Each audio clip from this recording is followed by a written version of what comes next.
হাসরাতে ঘাটে আগমন বন্দে আল্লাহুম্মা সাল্লি আলা মুহাম্মাদ ওয়া আলি সাইয়্যিদিনা মুহাম্মাদ ওয়া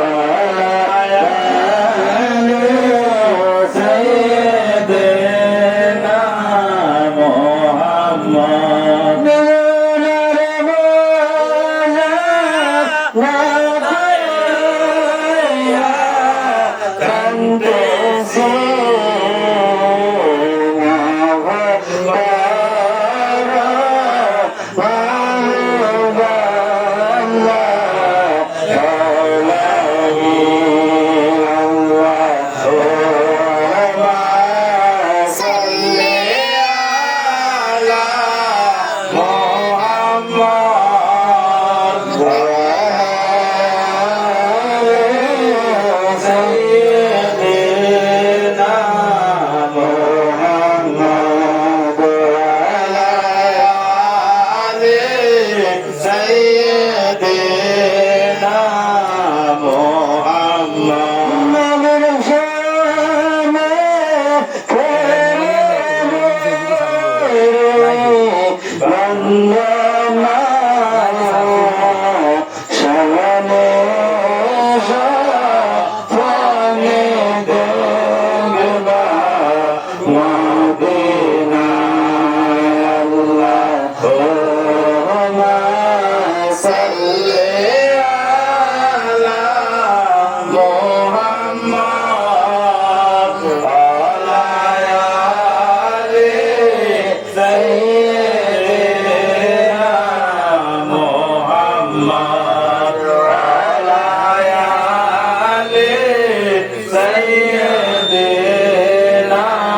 মুহাম্মাদ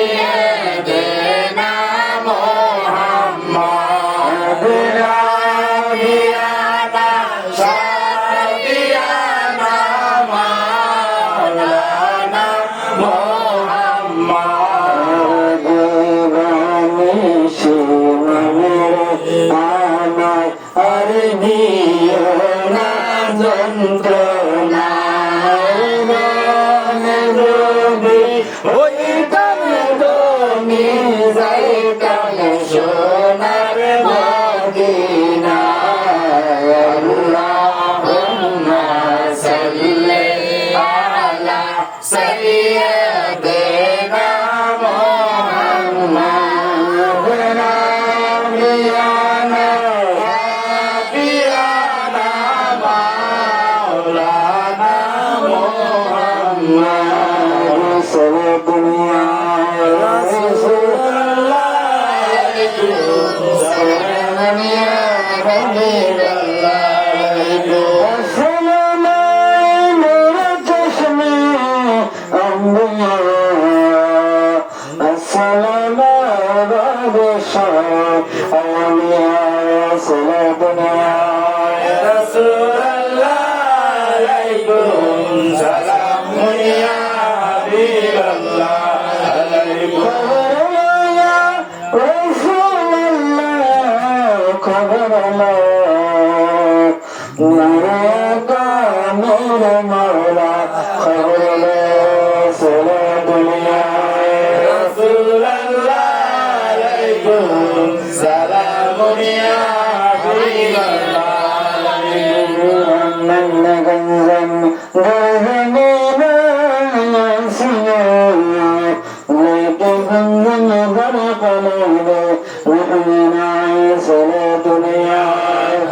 শুকরিয়া আদায় করে আলহামদুলিল্লাহ আল্লাহ রাব্বুল আলামিনের দরবারে লক্ষ কোটি শুকরিয়া যে উনি আমাদেরকে হাজারো কাজের ব্যস্ততার মধ্য দিয়ে প্রতিকূল আবহাওয়ার মধ্য দিয়ে আল্লাহর এক বান্দার ঘরে আল্লাহর এক বান্দার ঈসালে সওয়াবের উদ্দেশ্যে আমরা নবী প্রেমিক অলি প্রেমিক আহলে বায়াতের প্রেমিকদেরকে আল্লাহ একসাথ করেছেন। আবার বলে আলহামদুলিল্লাহ। এখন কি মাস চলে জানেন? আরবি মাস আছে, এখন চলতেছে সফর। কি মাস? সফর। সফর মাস। এই মাসটায় আল্লাহ বালা মুসিবত আসমান থেকে আসে, আসমান থেকে আসে বালা মুসিবত আসে। এই জন্য তরিকতের দ্বারা বুজুর্গ কেরাম যেমন নিজামউদ্দিন আউলিয়া মাহবুবে ইলাহি সুলতানুল মাশায়েখ নিজামউদ্দিন আউলিয়া বলেছেন তার রাহমাতুল কুলুব কিতাবের মধ্যে, এই মাসে যেন বান্দা সব সময় ইস্তেগফারে থাকে। কিসের মাধ্যমে? ইস্তেগফার। আল্লাহর কাছে যেন ক্ষমা চায়। কোন বালা মুসিবত তার উপরে নাজির হয় কেউ কি বলতে পারি? না। কথা বলেন, বলতে পারি? এই জন্য সব সময় এই মাসটাতে বেশি করে কি থাকতে হবে? ইস্তেগফার, আস্তাগফিরুল্লাহ, আস্তাগফিরুল্লাহ, এভাবে ইস্তেগফার করতে দেখবেন। কথা বুঝতে পেরেছেন? আমাদের তরিকতের মধ্যে এখন তো ইস্তেগফার নাই। আমাদের মধ্যে কি ইস্তেগফার নাই? আমরা তো মনে করি সবাই কামেলে মুকাম্মেল। আমরা সবাই কি মনে করি নিজেদেরকে? কামেলে মুকাম্মেল। কিছু চক্ষু বন্ধ করলে আমরা কিছুই দেখি না। ইমাম আহমদ ইবনে হাম্বল উনি সফর করতেন। সাইর মাযহাবের একটা মাযহাব আছে হাম্বলি মাযহাব, জানেননি? যদি এই অনুসারী বাংলাদেশে নাই, তারপরে চারটা মাযহাবের মধ্যে একটা হচ্ছে হাম্বলি মাযহাব। ওই মাযহাবের প্রবর্তক হচ্ছে ইমাম আহমদ ইবনে হাম্বল, যিনি আল্লাহকে 100 বার দেখেছেন। সুবহানাল্লাহ। উনি সফর করতেন, হাদিস সংগ্রহ করতেন। হঠাৎ একদিন সফর করে একটা মসজিদে উনি মাগরিবের নামাজ আদায় করেছেন। কি নামাজ? মাগরিবের নামাজ। নামাজ আমরা পড়তে চাই কিনা? চাই। কথা বলা পড়তে ভালো লাগবে কিনা? লাগবে। পাঁচ ওয়াক্ত নামাজ আমরা পড়তে চাই কিনা? ইনশাআল্লাহ। আল্লাহর বান্দা যদি আমরা নিজেদেরকে দাবি করি, অবশ্যই আমাদেরকে নামাজ পড়তে হবে। ইমাম আহমদ ইবনে হাম্বল একটা মসজিদে নামাজ পড়লেন, মাগরিবের নামাজ। মাগরিব নামাজ পড়ে উনি কিতাব লেখা শুরু করেছেন, পড়া শুরু করেছেন। ওনার খেয়াল আশার নামাজ এখানে পড়বেন এবং এখানে রাত্রি যাপন করে ফজর পরে এখান থেকে ত্যাগ করবেন। উনি যখন এশার নামাজ পড়লেন, এশার পরে মুয়াজ্জিন বলতেছেন মসজিদে থাকা যাবে না। কি করা যাবে না? মসজিদে থাকা যাবে না। মসজিদে থাকি কিনা? রাসূলুল্লাহর একটা হাদিস আছে, তোমরা মসজিদকে ঘুমের জায়গা বানিও না। কিন্তু আমরা অনেক শ্রেণী আমরা তাবলীগের নাম দিই কি মসজিদে ঘুমাই।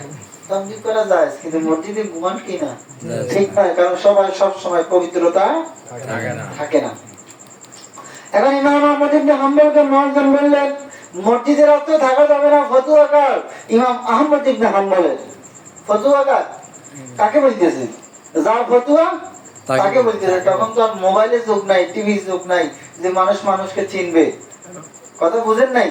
কিন্তু উনি মুয়াজ্জিন ইমাম আহমদ ইবনে হাম্বলের চিনে না, কিন্তু নাম জানে। এখন উনি ইমাম আহমদ ইবনে হাম্বল বলতেছে আমার ফতোয়া তো আমি নিজে আটকে গেলাম, আমার ফতোয়া আমি নিজে আটকে গেলাম। এখন চিন্তা করলে ভাই আমি মুসাফির মানুষ, আমার একটু থাকার জায়গা দেন। এখন যদি আমি বলি আমি ইমাম আহমদ ইবনে হাম্বল, মুয়াজ্জিন জীবনে বিশ্বাস করবে না, ওই রাতে থাকার জন্য সে ওই নাম ব্যবহার করতেছে। উনি কিছু না বলে উনি বাইরে গেলেন, শহরে রুটি বানাচ্ছে, শীতকাল, শীত পড়তেছে। ওই রুটি এলাকে বললেন ভাই আমি কি আপনার রুটির তাল যেখানে রুটি বানায় ওখানে লগে একটু বসতে পারি? তো রুটি এলা বললেন হ্যাঁ বসো। এখন উনি কিতাব পড়তেছেন, ফলো করতেছেন, রুটি আলা রুটি খামি করতেছেন আর বলতেছেন আস্তাগফিরুল্লাহ। কি বলতেছেন? আস্তাগফিরুল্লাহ। রুটি খামি বানাচ্ছেন, কাই করতেছেন, রুটি বানাচ্ছেন, কিন্তু সব কাজ হাতে করতেছেন আর মুখে কি আস্তাগফিরুল্লাহ আস্তাগফিরুল্লাহ আস্তাগফিরুল্লাহ। এখন ইমাম আহমদ ইবনে হাম্বল কৌতূহল বশত বললেন ও ভাই আমি একটা প্রশ্ন করতে চাই তোমাকে। কি? আমি দেখতেছি তুমি কাজ করতেছো, কাজের ফাঁকে ফাঁকে তুমি ইস্তেগফার করতেছো, কারণ কি? ওই লোকটা বললেন বলে এই তোমরা সবাই বলে সুবহানাল্লাহ। ওই লোকটা বললেন ওই মাওলানা সাহেব হুজুর মৌলভী সাহেব শুনুন, আমি ইস্তেগফার পড়ার কারণে আল্লাহ আমাকে মুস্তাজাবুদ দাওয়া হিসেবে কবুল করেছে। সুবহানাল্লাহ। মুস্তাজাবুদ দাওয়া বুঝেন? যিনি দোয়া করলে লগে লগে দোয়া তাদেরকে মুস্তাজাবুদ দাওয়া বলা হয়। যিনি দোয়া করলে দোয়া আল্লাহ ফিরায় না। আর আমরা এখন দোয়া করলে আল্লাহ না কিলে আমার মধ্যে ইস্তেগফার নাই, আমার মধ্যে শুকর নাই, আমাদের মধ্যে তাকওয়া নাই। এজন্য আল্লাহ আমাদের কথাগুলা কিয়ামত পর্যন্ত যায় না। আমাদের প্রত্যেকটা ইবাদতের পিছনে আমরা শর্ত জড়িয়ে দিই আল্লাহ। এখন রুটি আলা বলে আস্তাগফিরুল্লাহ, ইস্তেগফার আমাকে মুস্তাজাবুদ দাওয়া হিসেবে কবুল করে নিয়েছেন। ইমাম আহমদ ইবনে হাম্বল বলে ভাই আপনি যে মুস্তাজাবুদ দাওয়া হলেন এটা কিভাবে বুঝলেন? ও মাওলানা সাহেব তাহলে শোনো, আমি আল্লাহর কাছে যে দোয়া করি আল্লাহ আমার সে দোয়া কবুল করে। সুবহানাল্লাহ।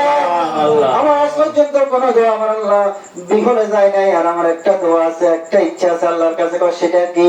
আমি যুগের ইমাম আহমদ ইবনে হাম্বল একটু দেখতে চাই এবং তার হাতে চুমা খাইতে চাই। যেরকম সুবহানাল্লাহ। কারে বলতেছে? ইমাম আহমদ ইবনে হাম্বলকে দেখার জন্য আল্লাহর কাছে ফরিয়াদ করতেছে আর ইস্তেগফার করতেছে। এখন ইমাম আহমদ ইবনে হাম্বল বলে ভাই ও রবিওয়ালা ভাই তোমার এই দোয়া আল্লাহ কবুল করে ফেলেছে। ও রবিওয়ালা ভাই তোমার এই দোয়া আমার আল্লাহ কবুল করে ফেলেছে। দেখো আমি ইমাম আহমদ ইবনে হাম্বল তোমার সামনে দাঁড়িয়ে। সুবহানাল্লাহ। কথা বুঝতে পেরেছেন? আল্লাহ কারো দোয়া বিফলে যায় না, একটু সময় লাগে। কি লাগে? ইনশাআল্লাহ আমার মালিক সকল কিছু দেখে কিনা দেখে। যাই হোক আমরা এই মাসে একটু সতর্ক থাকবো, গুনাহ থেকে বিরত থাকবো, কারো ক্ষতি করা থেকে বিরত থাকবো। আমল কম করি বেশ করি কিন্তু কারো ক্ষতি করবো না, হারাম খাবো না। সব সময় আমরা ইস্তেগফার থাকবো। আল্লাহ নিজেই আল্লাহর ওলিরাও বলেছেন সফর মাসে কি বালা মুসিবত কি হয়? বেশি হয়। কারণ বালা কার উপরে হয় আল্লাহ ভালো জানে। এই যে আমরা সবাই হেফাজত থাকার দরকার আছে কিনা? কথা বলেন। বৃষ্টিতে ছাতা দিই কেন? যেন বৃষ্টির ফোঁটা না পড়ে। এই জন্য ইস্তেগফারটা আপনাকে ছাতা হিসাবে বালা মুসিবত থেকে ফিরায়। সুবহানাল্লাহ। কথা বুঝতে পেরেছেন? তো যাই হোক আর আমি কথা লম্বা করবো না। আমরা একটু কিয়ামে যাবো। কিয়ামের পরে আমরা আমাদের আমার দাদা এসেছেন, মুরব্বী মানুষ, তরিকতের প্রবীণ লোক। আমরা ওনাদেরকে সম্মান করব, মহব্বত করব। ওনারা হচ্ছেন আমাদের তরিকতের আগের অনেক, যখন আমাদের এক সময় আলেম ওলামা সংকীর্ণ ছিল, একসময় ওনারাই আমাদের তরিকতটাকে আগাই নিছেন। কথা বুঝতে পেরেছেন? তো যাই হোক, আমরা একটু রাসূলুল্লাহকে দাঁড়িয়ে সালাম দেব। বেলা কিবরিয়া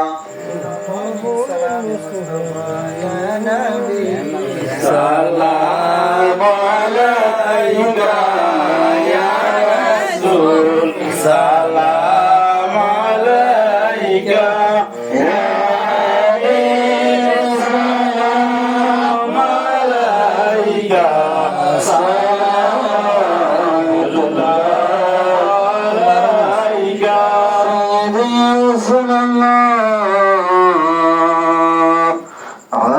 يا حبيب الله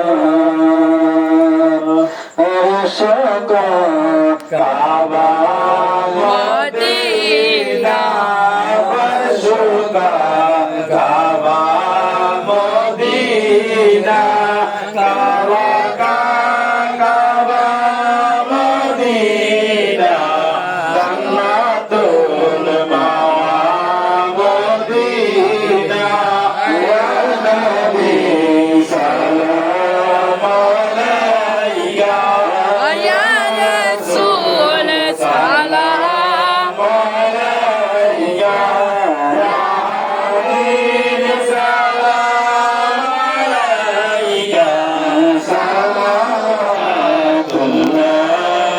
আলাইকা سيدي رسول الله أكا يا حبيب الله نبي مدينة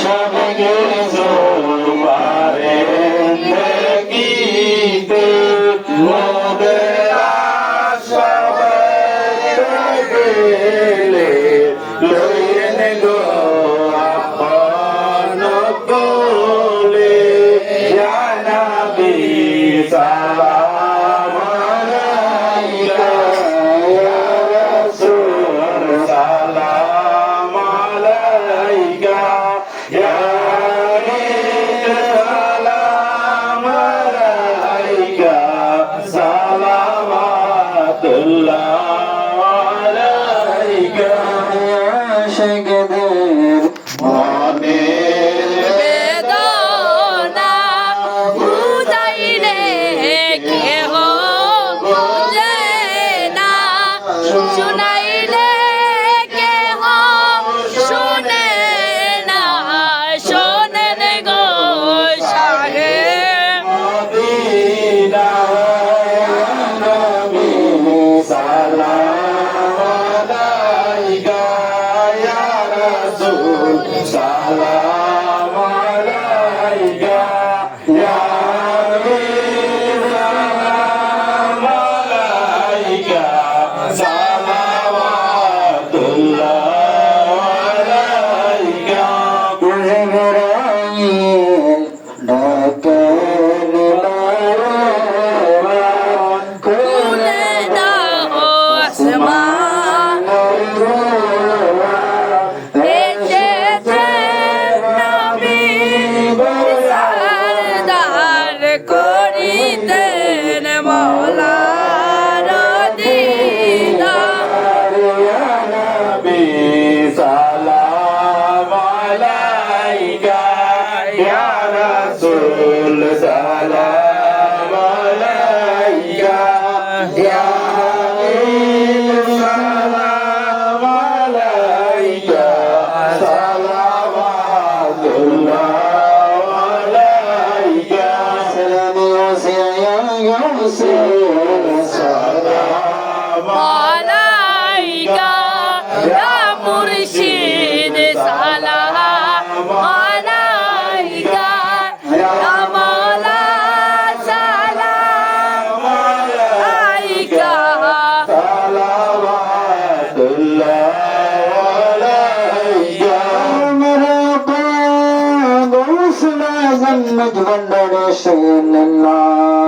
প্রেমিকের নয়ন বদলে রহমানের দুয়ার পড়ে দাদার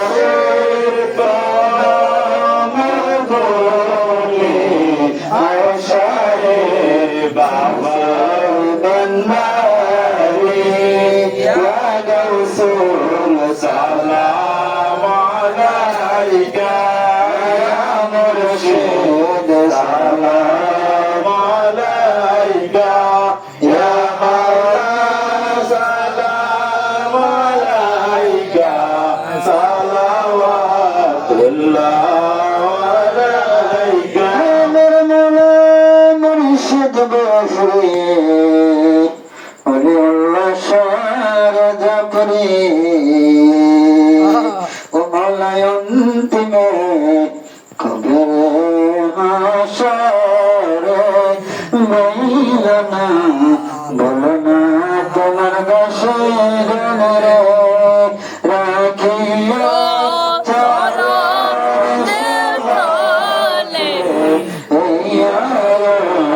আপনার চরণে রাসূল সালাম আলাইকা মুর্শিদ সালাম আলাইকা ইয়া মাওলা সালাম আলাইকা সালাওয়াতুল্লাহ আলাইকা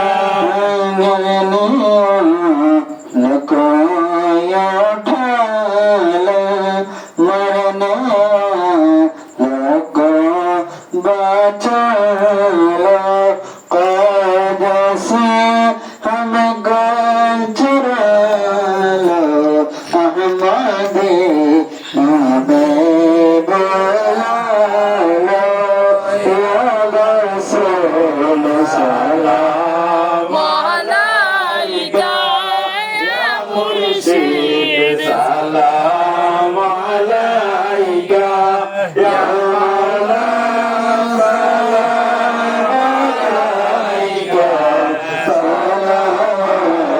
সালাওয়াতুল্লাহ আলাইকা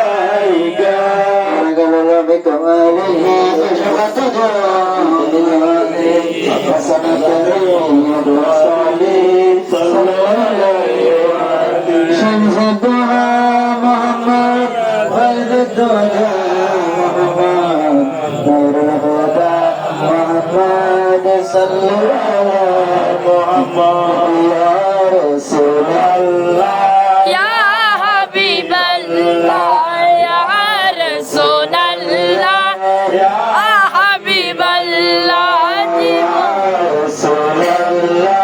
ইয়া হাবিবাল্লাহ ইয়া রাসূলাল্লাহ ইয়া হাবিবাল্লাহ ইয়া রাসূলাল্লাহ ইয়া হাবিবাল্লাহ ইয়া হাবিবাল্লাহ দিলে আপনাকে জীবনের গুনাহ হইয়া পড়ে শুনে